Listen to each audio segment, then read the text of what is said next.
Pemirsa, proposal kini tidak lagi diwajibkan atas kebijakan baru di Universitas Hasanuddin. Lantas, bagaimana komentar mahasiswa terkait hal tersebut? Simak liputan selengkapnya untuk Anda. Fakultas-fakultas di Universitas Hasanuddin mulai menerapkan kebijakan baru dalam pelaksanaan tugas akhir atau skripsi di Universitas Hasanuddin. Kebijakan baru tidak lagi menggunakan ujian proposal seperti pada kebijakan lama, tetapi langsung kepada proses ujian hasil dan sidang tutup. Dalam SK Rektor nomor 2781/UN 4.1/Kep/2018, bagian 14 pasal 18 dijelaskan bahwa seminar proposal penelitian dan seminar hasil penelitian bersifat pilihan atau opsional dan tata cara pelaksanaannya ditetapkan dengan surat keputusan dekan. Kebijakan ini bertujuan untuk percepatan kelulusan mahasiswa yang menargetkan masa belajar hanya 3,5 tahun. Menurut saya terkait kebijakan itu kan sudah beberapa diterapkan di fakultas lain. Nah, bagi saya itu akan menjadi efektif bagi kami mahasiswa, apalagi sebelum menyusun skripsi kan ada mata kuliah praseminar ya. Nah, di situ kita bisa menyusun proposal. Nah, nanti setelah itu kami bisa outputnya sudah bisa seminar hasil, Kak, begitu. Ya, kalau saya pribadi sebenarnya kedua-duanya ada plus minusnya sih.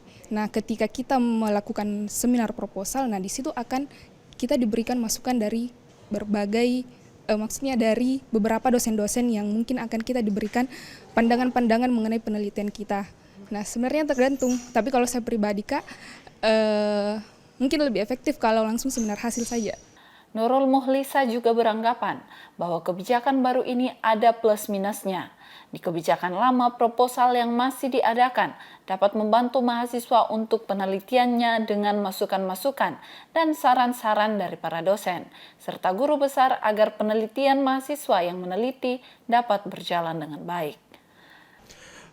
Yang saya dengar pertama kali ya tentang kebijakan baru ini terkait bagaimana kemudian seminar proposal itu ditiadakan, kemudian langsung seminar hasil dan sidang tutup.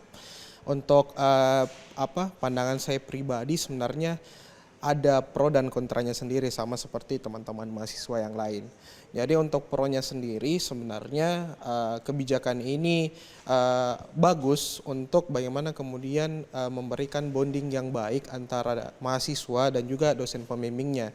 Sehingga ketika itu tercipta maka bimbingan yang biasa dikeluhkan sama mahasiswa dan segala macam itu bisa lebih ketat dan juga penyusunan dari skripsinya tersebut bisa lebih terstruktur dan terarah karena diarahkan secara progresif sama dosen pembimbingnya. Namun ya kontranya juga adalah jangan sampai ketika tidak ada penekanan dan tidak ada evaluasi pada saat seminar proposal dan langsung seminar hasil, beberapa komponen-komponen yang penting yang ditegaskan pada seminar proposal itu pada saat seminar hasil ternyata ada kesalahan dan kekeliruan yang fatal sehingga bisa jadi diulang. Jadi ya itu kontranya. Jadi kalau misal tidak sempro, ada salah misal di teorinya dan segala macam, otomatis diulang dari awal gitu kan. Jadi ini menjadi persoalan yang penting untuk dibahas. Andi Fauzan juga berharap agar kebijakan ini tidak menjadi bumerang bagi mahasiswa.